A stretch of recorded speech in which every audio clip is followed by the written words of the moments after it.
आज मोर संग चलो साइंस कॉलेज ग्राउंड जिहाँ लगे है युवा महोत्सव। तो हमन पहुँच गएन। यहाँ की सजावट देख के ऐसे लगत रहिसे कि हमन शादी में आ गे हन। फिर हमन देखेन सियान दाई के करमा नाच अब्बड़ सुग्घर नाचिस हे।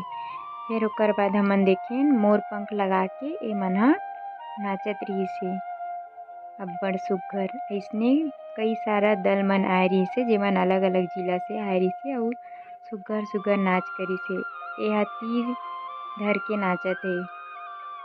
फिर हमन देखेन छत्तीसगढ़ के बेल मेटल आर्ट एला लोग ह अपन घर चिन्हा बर ले जाथे। फिर ओकर बाद हमन देखेन माटी के कप थारी गिलास अउ बांस के सोफा झूला। देखते देखते साँझ के समय हो गए। फिर हमन पहुँच गएन छत्तीसगढ़ के फेमस कोसा साड़ी ला देखे बर। मोर डाहन ले जय जोहार जय छत्तीसगढ़।